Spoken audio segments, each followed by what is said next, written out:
నమస్తే, నా పేరు తేజస్విని. బీసీఎన్ న్యూస్ కి స్వాగతం. ముందుగా ముఖ్యాంశాలు. తిరుపతి జిల్లా గూడూరులో ముగిసిన వార్షిక బ్రహ్మోత్సవాలు. చివరి రోజు ఆకట్టుకున్న స్వామివారి ఏకాంత సేవ.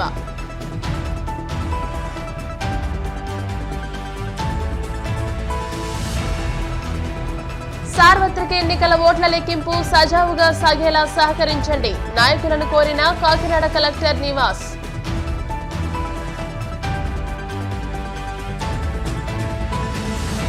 నాటు తుపాకీతో వేటాడుతున్న ఇద్దరి అరెస్ట్. తుపాకీని స్వాధీనం చేసుకున్న మదనపల్లె రూరల్ పోలీసులు.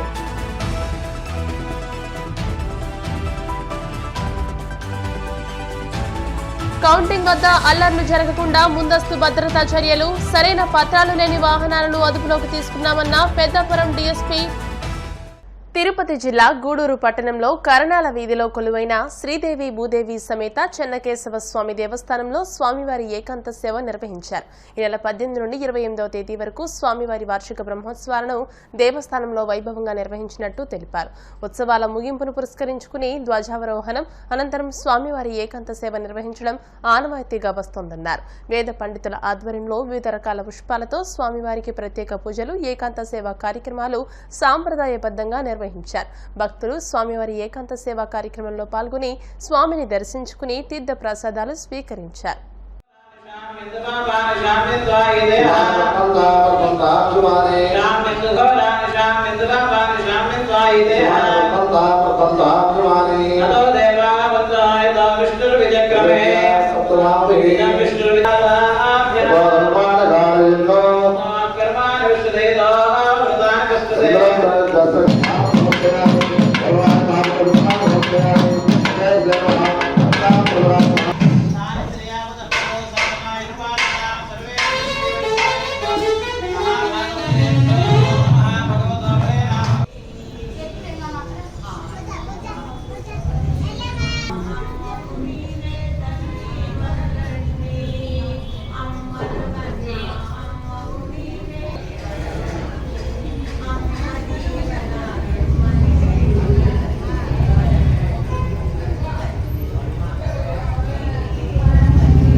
स्वामिने नमः दिव्य परिमलगन्धां धारयामि स्वामिने नमः धारयामि पुष्पादिदेवतायै नमः दिव्य परिमलधूपमाग्रापयामि पुष्पादिदेवतायै नमः प्रत्ययामि आदनम्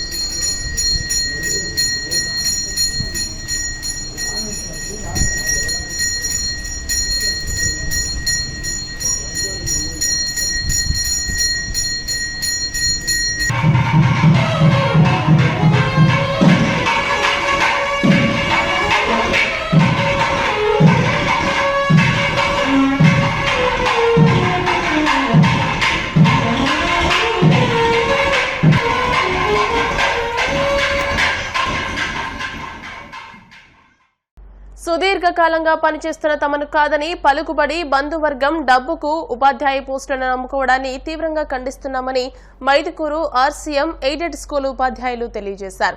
కడప నగరంలోని ప్రెస్ క్లబ్ లో ఏర్పాటు చేసిన మీడియా సమావేశంలో మాట్లాడుతూ ఉపాధ్యాయ పోస్టుల భర్తీ సమయంలో తమకు అన్యాయం చేయడం దారుణమన్నారు. ఇప్పటికైనా తమకు న్యాయం చేసి ఆదుకోవాలని కోరారు. ఈ కార్యక్రమంలో బాధిత ఉపాధ్యాయులు, వారి కుటుంబ సభ్యులు పాల్గొన్నారు. ఆర్సీఎం క్యాథలిక్ చర్చ్ తరపున మాకు బిషప్ గారు, ఫాదర్స్, వీళ్ళు పెద్దలు సార్, వీళ్ళు మీటింగ్ పిలుస్తున్నారు సార్. మమ్మల్ని ఫస్ట్ మీటింగ్ పిలిచినప్పుడు మా అందరికీ చెప్పినారు సార్, మాట్లాడి ఇట్లా అని చెప్పి పరిస్థితి కమిటీ మెంబర్ని ఎన్నుకున్నారు సార్. వాళ్ళందరూ ఇక్కడ కమిటీ మెంబర్లు సార్ 6 మంది ఉన్నారు. ఇట్లా ఫిలప్ చేసుకునేటప్పుడు నేను 15 సంవత్సరాల నుంచి ఉన్నాను సార్. నాకు అన్యాయం జరిగింది సార్. ఎందుకంటే నాకన్నా జూనియర్ ఉన్న ఆమెకి తలారి ప్రసన్న కుమారి అని ఆమె నాకన్నా జూనియర్ సార్. ఆమెకి ఈ పోస్టు హిందీ పండిట్గా ఆమెకి ఇవ్వాలని నిర్ణయించుకొని ఆమె దగ్గర డబ్బు కూడా తీసుకున్నారు సార్. నాకు అన్యాయం జరిగింది సార్. దానికోసం నేను ఎంతవరకైనా పోగలను, మాట్లాడతాను, నా న్యాయం కోసం నేను పోరాడాలనుకున్నాను సార్. 1000 రూపాయల నుంచి ఇప్పటికి 15 ఏళ్ళు చేస్తున్నా. నా జీతంతో నా కుటుంబమే ఆధారపడింది సార్. నేను ఒక వికలాంగురాలిని. నాకు ఏ అండదండ ఎవరు లేరు. నాకు నా భర్త పిల్లలు తప్ప నాకేం లేదు. నా భర్త కూలి పని చేసుకునేవాడు సార్. నా జీతం పైన నా కుటుంబం కూడా ఆధారపడి ఉంది. కాబట్టి నన్ను ఈరోజు నేను సీనియర్ అయినా కూడా నన్ను పక్కన పెట్టి నాకన్నా జూనియర్ గుండాకి ప్రిఫరెన్స్ ఇచ్చి వాళ్ళ దగ్గర డబ్బు తీసుకున్నారని కూడా తెలిసింది సార్.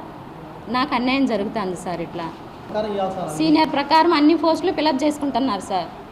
మరి నాకెందుకు ఇవ్వలేదు? నేను సీనియర్ సార్, 15 ఏళ్ళు ఉన్నాను. మరి ఆమె నా వెనకట ఆమె జూనియర్.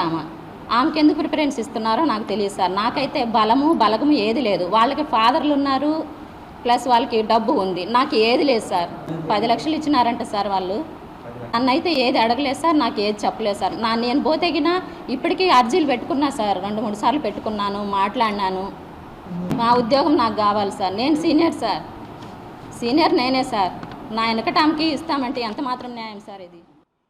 మమ్మల్ని మేము చెప్పినంటే మాతో సమస్య ఇది డాసిస్ చాలా ఇబ్బందులు ఉంది, చాలా బాధాకరంగా డబ్బు జీతం వెళ్ళిన పరిస్థితుల్లో ఉంది.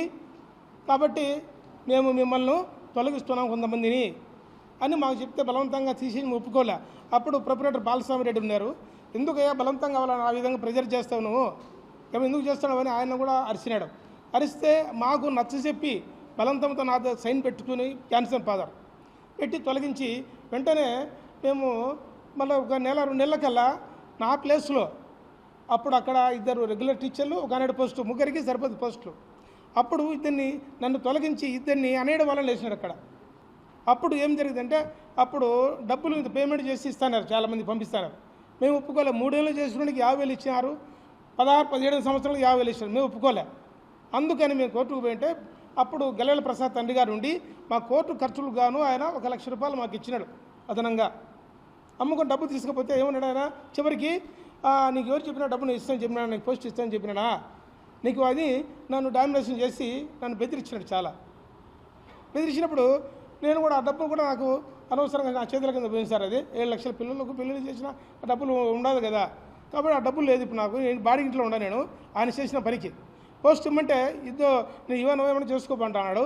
నేను 2000 నుండి 2017 వరకు 17 వరకు చేసిన సార్ పోస్ట్. నేను ఇప్పుడు అక్కడ సీనియర్స్లందరినీ తొలగించినారు, చాలామందిని కూడా తొలగించి వాళ్ళకి కావాలని వాంటెడ్గా వాళ్ళ బంధువులను వాళ్ళ అనుకూలంగా చేసి పాస్టర్లు ఫాదర్లు కూడా వాళ్ళకి ఇచ్చుకుంటూ పోస్టులన్నీ.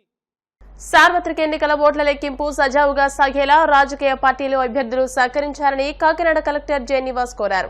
కలెక్టరేట్ కోర్టు హాల్లో గుర్తింపు పొందిన రాజకీయ పార్టీల ప్రతినిధులు ఎన్నికల బరిలోని అభ్యర్థులతో సమావేశం నిర్వహించి ఈ నెల 4వ తేదీన కాకినాడ జేఎన్టీయూలో సార్వత్రిక ఎన్నికల ఓట్ల లెక్కింపు ప్రక్రియ నిర్వహణకు సంబంధించి మార్గదర్శకాలను వివరించారు. ఓట్ల లెక్కింపునకు సంబంధించి కౌంటింగ్ సూపర్వైజర్లు, కౌంటింగ్ అసిస్టెంట్లకు, సూక్ష్మ పరిశీలకులకు శిక్షణా కార్యక్రమాలు జరుగుతున్నాయని అన్నారు. పోటీలో ఉన్న అభ్యర్థులు, ప్రధాన ఎన్నికల ఏజెంట్లు, లెక్కింపు సిబ్బందికి కౌంటింగ్ కేంద్రాలకు సకాలంలో చేరుకునేందుకు వీలుగా కాకినాడ నగరంలో ట్రాఫిక్ ను నియంత్రిస్తున్నామని తెలియజేశారు. కౌంటింగ్ కేంద్రాల వద్ద చుట్టూ పటిష్టమైన బందోబస్తు ఏర్పాటు చేసినట్టు తెలియజేశారు. వైసీపీ మళ్లీ అధికారంలోకి రావాలంటూ తిరుమల వెంకటేశ్వర స్వామి వారిని వేడుకున్నట్లు ఉపసభాపతి కోలగట్ల వీరభద్రస్వామి తెలిపారు. ఈ మేరకు ఆయన తిరుమల శ్రీవారిని దర్శించుకున్న అనంతరం ఆలయం వెలుపల మీడియాతో మాట్లాడుతూ కూటమి అధికారంలోకి వచ్చే అవకాశాలు లేవన్నారు. రాబోయేది మళ్లీ జగన్ ప్రభుత్వమే అని ధీమా వ్యక్తం చేశారు. ఇప్పుడు జరిగిన ఎన్నికల్లో వైసీపీ మరోసారి భారీ విజయం సాధించనుందని తెలిపారు. శ్రీ శ్రీ శ్రీ వెంకటేశ్వర స్వామి వారిని కుటుంబ సమేతంగా వచ్చి దర్శించుకొని ఆయన ఆశీస్సులు పొందడం జరిగింది. ఎన్నికలు జరిగిన తర్వాత రావటం, మరి ఎన్నికల్లో ప్రజలు చూపించిన ఆదరాభిమానాలు భగవంతుని ఆశీస్సుల రూపంగానే వచ్చాయని భావిస్తూ ఆయన కృతజ్ఞతలు తెలియజేసుకున్నాము. 4 సంవత్సరాల 11 నెలల కాలం ఈ రాష్ట్రంలో జరిగిన జగన్మోహన్ రెడ్డి గారి పరిపాలన పేద, బడుగు, బలహీన, హరిజన, గిరిజన వర్గాల ప్రజలు సుఖంగా సంతోషంగా ఉంటూ పేదవాడు కూడా ఇంగ్లీషు విద్య అభ్యసించే అవకాశాన్ని కల్పించుకొని ఈ రాష్ట్రం విద్యారంగంలో, వైద్య రంగంలో అభివృద్ధి చెందుతూ పేదవాడు సుఖంగా సంతోషంగా ధైర్యంగా ఉన్న పరిస్థితిలో మరొకసారి జగన్మోహన్ రెడ్డి గారికి ఈ రాష్ట్రాన్ని పరిపాలించే అవకాశాన్ని ఇమ్మని భగవంతుని కోరాము. ప్రజలు చూపిస్తున్న ఈ ఆదిరాభిమానాలు చిరకాలం మా మీద, మా పార్టీ మీద, మా నాయకుల మీద ఉండాలని కోరు. వాళ్ళ మాట నమ్మినప్పుడు అది చెప్పు, మా మాట నమ్మినప్పుడు మాకు చెప్పు. 175 వస్తున్నా అని చెప్పాం కదా. ఈవీఎం ట్యాంపరింగ్ చేయడం అనేది 2019లో మరి అధికారంలో ఉన్న చంద్రబాబు నాయుడు ఎందుకు చేసుకోలేపాడు అని అడుగుతున్నాం. జరుగుతుంది అనుకుంటే, అధికారంలో ఉన్నవాడు చేస్తాడనుకుంటే చంద్రబాబు నాయుడు ఆ రోజు చేసి ఉండాలి కదా. అవన్నీ అపోహలకు గురై గెలిచినప్పుడు మా బలము, ఓడినప్పుడు ఈవీఎంలో మోసము, అధికారుల మోసం. ఇవాళ రాష్ట్రంలో అధికారులందరూ కూడా జగన్మోహన్ రెడ్డి గారికి, ప్రభుత్వానికి వ్యతిరేకంగా ఉన్నారు ఒక భావన ప్రజల్లో కల్పించారు. అధికారులు అందరూ ఆ విధంగా లేకపోయినప్పటికీ మెజార్టీ పీపుల్ ఉన్నారని అపోహ కల్పించారు. మరి వాళ్ళ సహకారంతో అవన్నీ కూడా వాళ్ళే చేశారమని మేము భావిస్తాం. అనేక ప్రాంతాల్లో జరిగాయి. మాచర్ల అనేది గుంటూరు, పల్నాడు జిల్లా. మీ జిల్లాలో జరగలేదా? కాళహస్తిలో ఎవరు గుప్తా అనేక ప్రాంతాల్లో జరిగాయి. వాళ్ళు ఒక ప్లాన్ ప్రకారం వైఎస్ఆర్ కాంగ్రెస్ పార్టీ నాయకులు నిరికించడానికి ఆ ప్రాంతంలో వీడియోలు గట్టా క్లిప్పింగ్లు తీసి ఇవ్వడం జరిగింది. తెలుగుదేశం పార్టీ చేసిన దౌర్జన్యాలు అంతా కూడా ప్రజలు గమనించారు. ఓటమితో ఒక ప్రెస్టేషన్లో చంద్రబాబు నాయుడు కానీ ఇతర నాయకులు కానీ వాళ్ళ అనుచరులకు ఒక ఆదేశాలు ఇచ్చారు. ఎలాగా ఓడిపోతున్నాం కాబట్టి దౌర్జన్యాలు చేయండి, దుర్మార్గపు చర్యలు చేయండి అనేది. వాస్తవాలు ఏంటనేది ప్రజలు గమనించారు. ఒకటి, రాష్ట్రంలో ప్రజలు వైఎస్ఆర్ కాంగ్రెస్ పార్టీ తరఫున ఉన్నారని, ముఖ్యంగా మహిళలు వైఎస్ఆర్ కాంగ్రెస్ పార్టీకి సానుభూతి పరులుగా ఒక జగన్మోహన్ రెడ్డి గారు ఇచ్చిన సంక్షేమ కార్యక్రమాలు, అందులో రూపాయలు అంచుకొండితనం లేని సంక్షేమ కార్యక్రమాలు అందుకున్న ప్రజలు కృతజ్ఞతాభావంతో ఉన్నారు. రాష్ట్రంలో మహిళా ఓటర్లు ఎక్కువ ఓటింగ్కి వెళ్ళటం వల్ల చంద్రబాబు నాయుడు గారికి భయం, జగన్మోహన్ రెడ్డి గారు. టీడీపీ వ్యవస్థాపకులు నందమూరి తారక రామారావు జయంతిని తాడేపల్లిగూడెం నియోజకవర్గ ఇన్ఛార్జ్ వలవల బాబీ ఆధ్వర్యంలో ఘనంగా నిర్వహించారు. పశ్చిమ గోదావరి జిల్లా తాడేపల్లిగూడెంలోని తన పార్టీ కార్యాలయంలో తొలుత ఎన్టీఆర్ చిత్రపటానికి పూలమాలలు వేసి నివాళులర్పించి పార్టీ జెండాను ఆవిష్కరించి కేక్ కట్ చేశారు. అలాగే వృద్ధులకు దుప్పట్లు పంపిణీ చేశారు. ఈ కార్యక్రమంలో గూడెం పట్టణ అధ్యక్షులు పట్నాల రాంపండు, పెంటపాడు మండల అధ్యక్షులు కిలపర్తి వెంకట్రావు, గంధం సతీష్, పాతూరి రాంప్రసాద్ చౌదరి, పోతుల అన్నవరం, షేక్ బాజీ తదితరులు పాల్గొన్నారు. నటిస్తూ కూడా ఆద్యంతం కూడా ప్రజల పట్ల మక్కువ కలిగి మరి ఉప్పెన వచ్చినప్పుడు కానీ, రాయలసీమ క్షేమంగా ఉన్నప్పుడు కానీ ఆయన ప్రజల దగ్గర విరాళాలు వసూలు చేసి ఆ రోజునే ప్రజల కోసం పరితపించిన వ్యక్తి ఎవరన్నా ఉన్నారు అంటే ఆంధ్రుల అందాల నటుడు ఎన్టీ రామారావు గారు. చాలా మందికి వర్చస్సు ఉంటే వాచికం ఉండదు, వాచికం ఉంటే అభినయం ఉండదు. అన్ని కలగలిపి పోత పోసిన విగ్రహంలా అలాంటి యుగ పురుషుడు, మహానుభావుడు, ఆంధ్రుల ఆరాధ్య దైవం అయిన ఎన్టీ రామారావు గారు పేద ప్రజల కోసం పార్టీని పెట్టి 9 మాసాల్లోనే పార్టీని అధికారంలోకి తీసుకొచ్చిన ఘన చరిత్ర కలిగిన వ్యక్తి వర్గీయ ఎన్టీ రామారావు గారు. ఆయన పేద ప్రజల కోసం కూడు గూడు గుడ్డ, ఈ మూడింటి కోసం పరితపించే వ్యక్తి. ₹2 కిలో బియ్యం పథకం గాని, జనతా వస్త్రాలు గాని, పేదవారికి పక్కా ఇళ్లు కట్టించే పథకం గాని ఆయన మదిలోంచి వచ్చిన ఆలోచనలు. అది దేశవ్యాప్తంగా ఒక సంచలనం సృష్టించిన పరిస్థితి. ఆంధ్రులు అనేవాళ్ళు ఉన్నారని ఢిల్లీలో తెలిసేది కాదు గతంలో. ఇందిరాగాంధీ మనల్ని కూడా తమిళియన్స్ కింద లెక్కేస్తే ఆయన పద్మశ్రీ ఇచ్చినప్పుడు మేము ఆంధ్రులు అని గర్వంగా ఇందిరాగాంధీ ఎదుట ధైర్యంగా చెప్పగలిగిన వ్యక్తి ఎన్టీ రామారావు. ఆయన చేసిన కార్యక్రమాలన్నీ కూడా దిగ్విజయంగా చేసుకుంటూ ఆయన తదుపరి వచ్చిన మన ఆరాధ్య దైవం చంద్రబాబు నాయుడు గారు ఆ కార్యక్రమాలన్నీ కొనసాగించుకుంటూ అనేక అభివృద్ధి కార్యక్రమాలు చేశారు. ఆ నాయకుడికి భారతరత్న ఇవ్వవలసిన అవసరం ఉంది. మోడీ గారు ఈ సంవత్సరం ప్రకటించే భారతరత్నలో ఎన్టీఆర్ గారికి మరి భారతరత్న ఇవ్వాలని చెప్పి తాడేపల్లిగూడెం నియోజకవర్గ తెలుగుదేశం పార్టీ తరఫున ఆయనకు విజ్ఞప్తి చేస్తూ ఇప్పుడు కాసేపు ప్రకటనలు.